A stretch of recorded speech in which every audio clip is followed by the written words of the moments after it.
What's up, guys? It's Benchez, and welcome back to Asagao Academy. In the last episode, we finally made it to Asagao. We learned a little bit about our main character, Hana. She's the new girl in school. She has a little hard time fitting in.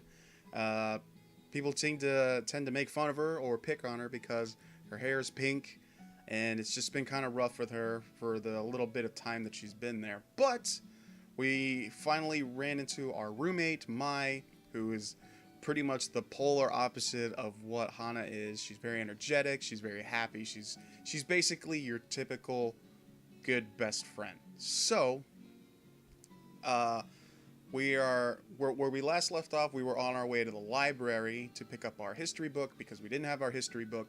So now we're going to continue from there and see what happens when we enter the library.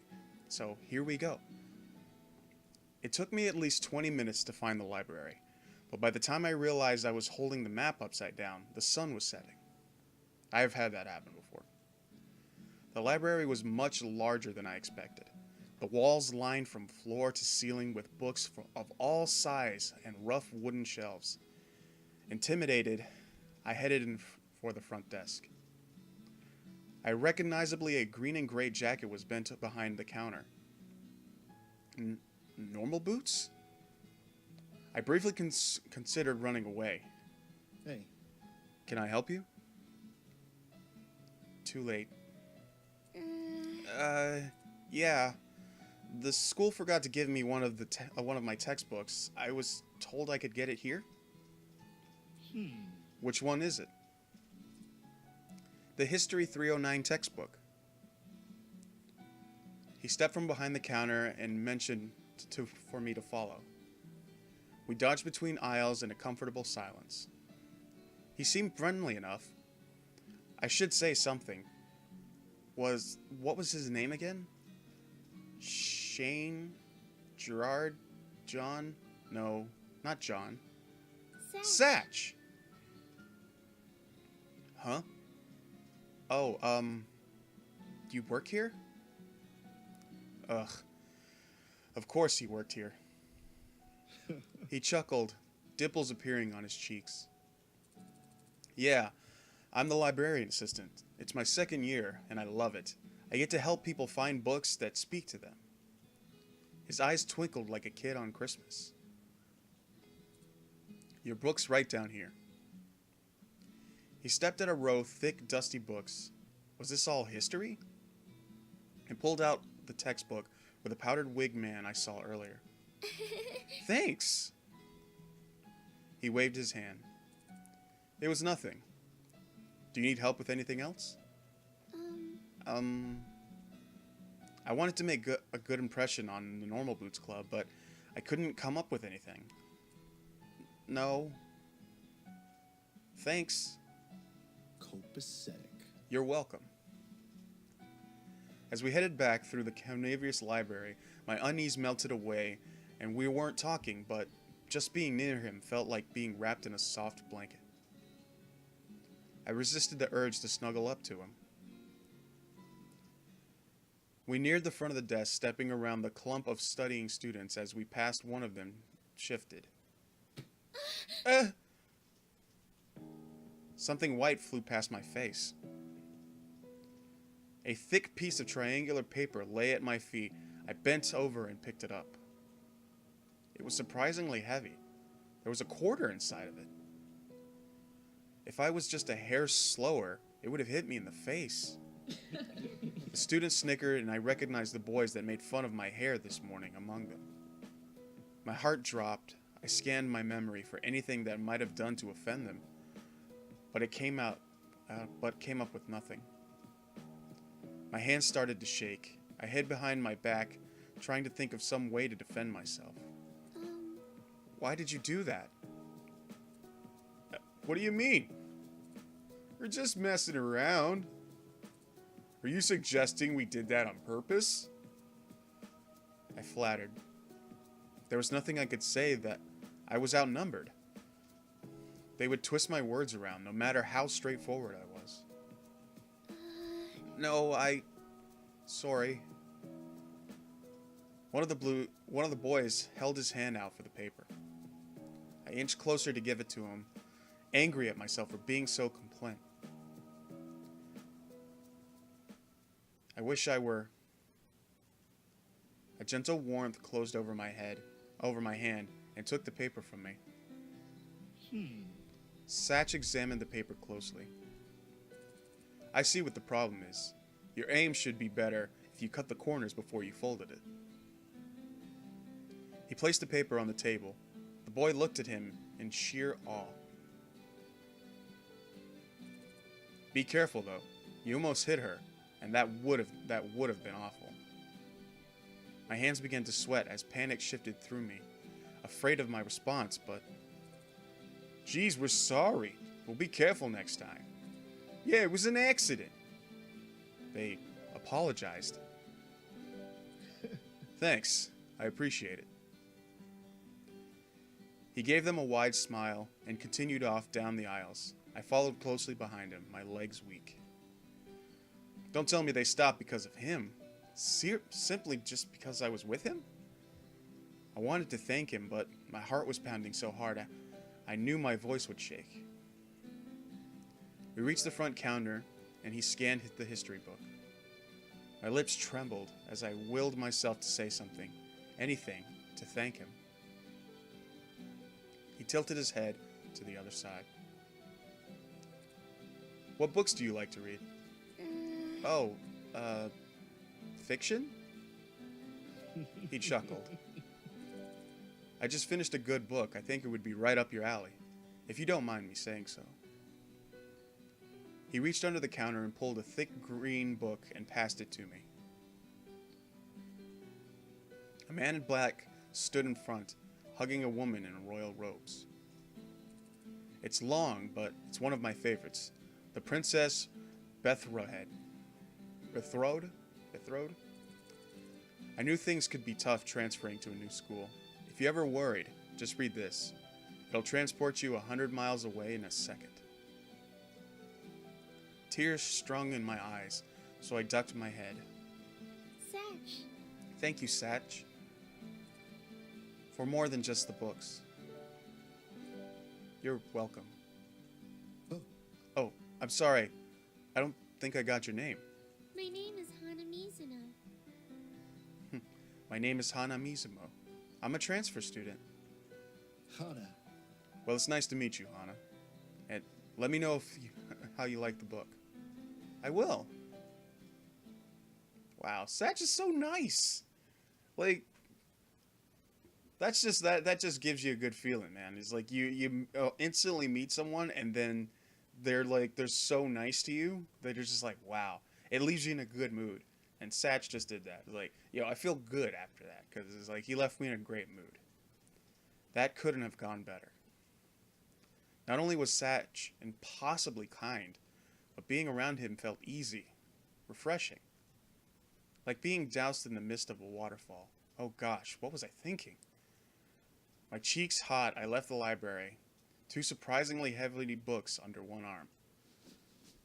I settled in the bed, eager to get started with my new reading material, but Mai was sitting at her desk, carving a pencil idly into the front of a page of a notebook. Every few minutes, she released a long, drawn-out sigh as the lead of her pencil whined against the paper. I lowered my book and took the bait. Is something wrong, Mai? She let out another dreary sigh. I hope Jared notices me this year. Does Jared know you like him? Maya whirled her finger in shock, in fraying shock. What? I don't like Jared! Oh. I closed my book and set it aside, deciding to play along. Well, have you at least tried talking to him? No. I mean, I have before. Why don't you try again? She bobbed her head from side to side, considering it like it never crossed her mind. Yeah, maybe I could do that. Satisfied, I picked my book back up. Have you ever had a boyfriend, Hana? The the big question. What? Huh? Me? No. Never. Really? Never? You don't gotta say it like that. Never. I bet you 10,000 yen that you'll meet a totally cute boy and fall in love by the end of the school year. I think she's played this game before.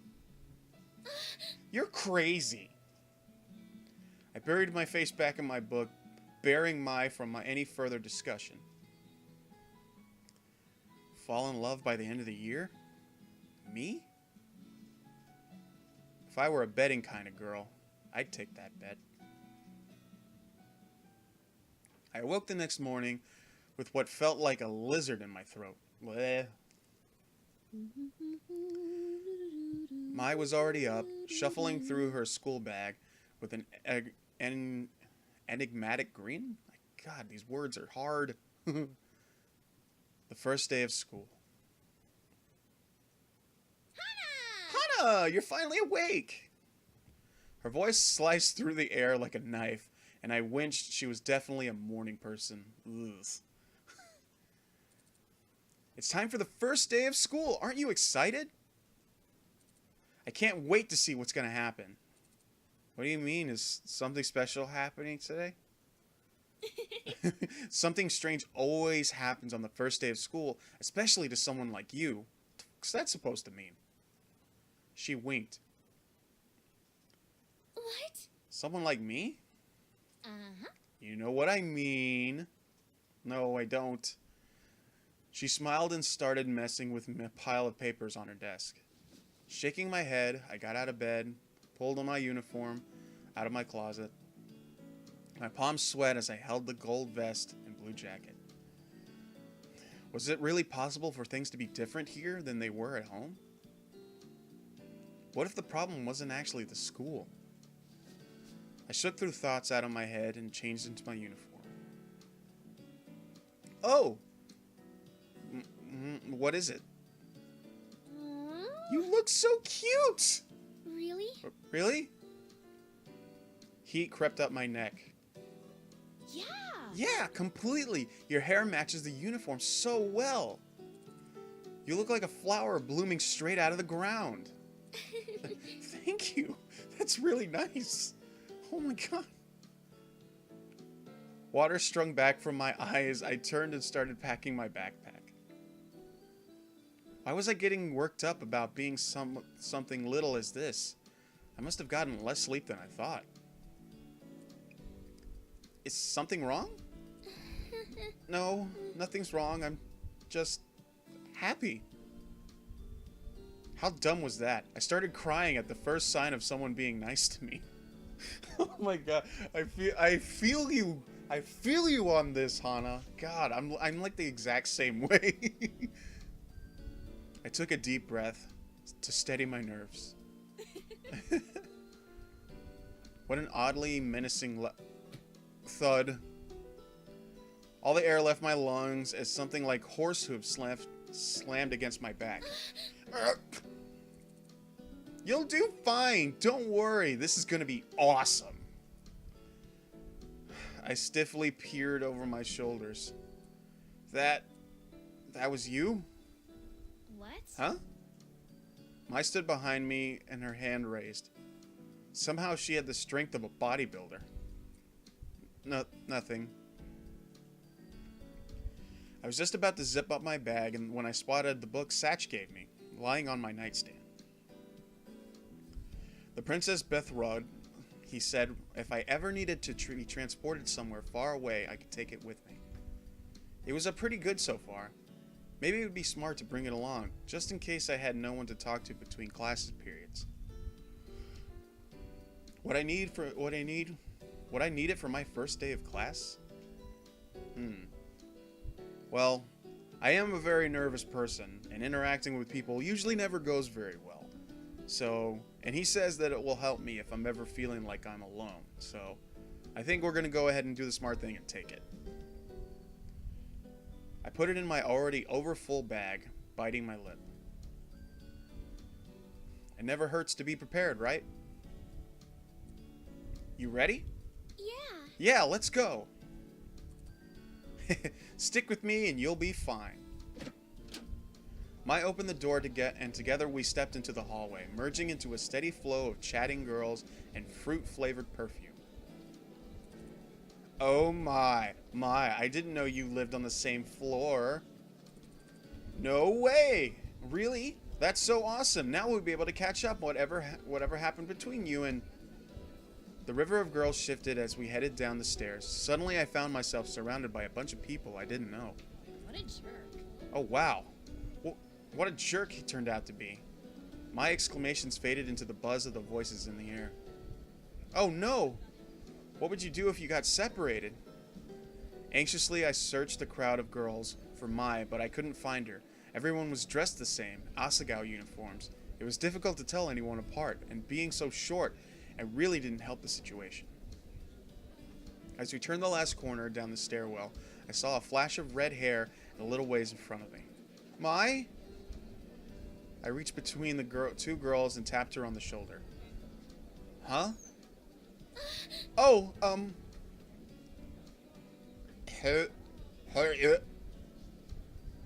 The girl's eyes flashed almost like a jolt of electricity shot through them. I'm sorry. I thought you were someone else. She said nothing, turned away. Before I knew it, I stood outside the Primrose house, watching the flow of girls disperse across the campus. Mai was nowhere to be seen. I couldn't even hear her chirpy voice. Oh man. I took a deep breath, biting my lip. This wasn't a big deal. I could get to class alone. I reached into my backpack and dragged out my class schedule. Homeroom, 206 Poppy Hall. Which one was Poppy Hall again? Weren't the classrooms on the other side of the campus? I picked a direction and began to walk, trying to ignore the rising panic at the thought of arriving late to the first day of class. As a third year, where no one knew me, all the people were staring. Hey.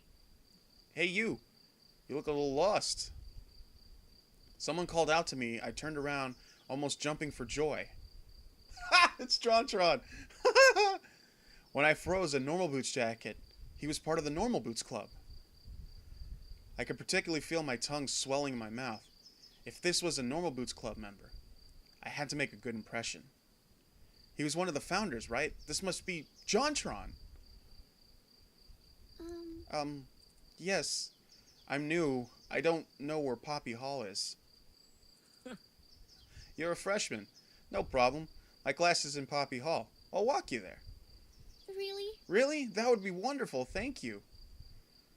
Was this really happening? He began walking towards the large brick building in an enthusiastic manner, pumping his arms up and down like he was in some kind of show tune. I felt I stepped beside him.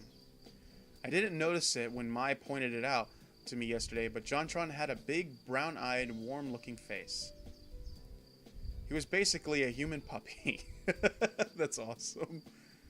I glanced up at him out of the corner of my eye. A bird?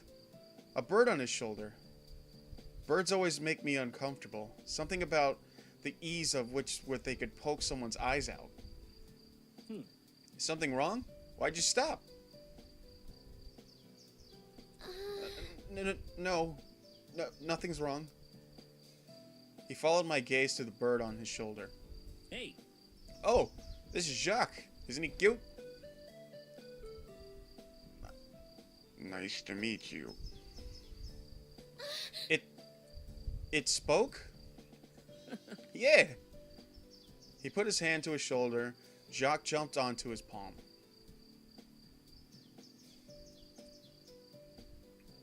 Jacques a robot bird, see? Hello.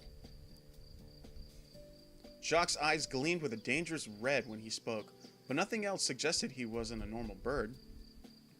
In fact, if I hadn't known better, I would have said that the red eyes were painted on. That's amazing. Jacques twitched his head from side to side, examining me in return. The more he looked at me, the less afraid I was. What are you looking at? What? What? Nothing. I'm sorry. Oh yeah, Jack can be a little sassy. Who are you calling sassy? I'm not sassy, one. I don't forget to feed you. Jack, that was one time. I was alone and starving in the frozen tundra of this empty world, loveless, afraid. Ignore him. I've been bringing him to me to the drama club. He's taken a little too well to it. I see how this is. Shut me out like having nothing to add to the conversation. Jacques retook his place on John's shoulder, this time facing away from us as a miffed. We resumed our walk towards Poppy Hill. I'm Jontron, by the way. Call me John. Hana, nice to meet you. Hana? Hana, that's a cute name. What? Thank you. So, how long have you had Jacques? Since the middle school. We've been together for 4 years now. Ain't that right? I'm not glistening. Yeah, well, I love him to death. I don't know what I'd do without him. It seemed like life would be a lot easier without him, but who's to say? Who was I to say? We arrived at the brick building. A white sign surrounded the poppies, declared it to be the unsurprisingly Poppy Hill. Which room are you in? Room 206. Really? Seriously? Yes. That's my homeroom. We're in the same class. John laughed and claps me on the shoulder. Wonderful. I guess we'll be seeing more of you then, right? Yeah. Right. Together we entered Poppy Hall. And I think here's where we're stopped. Just because I feel like the episode's going on a little long and we're getting to that point where it's starting to get a little good. Like we got John, we've met John and Jacques. We're on our way to class, homeroom, and we're getting a little bit of feel of everybody, and it's feeling good. So I'll call it here, and in the next episode, we'll see what happens while we're in homeroom. You never know. More good stuff, more fun stuff, maybe more fun times with John. I don't know. We'll see. So I hope you guys enjoyed this episode, and yeah, we'll be back very soon with the next one. So until then, guys, this was Asagao Academy, Normal Boots Club. I've been Benchez. I love all your faces. I'll see you next time. See you later.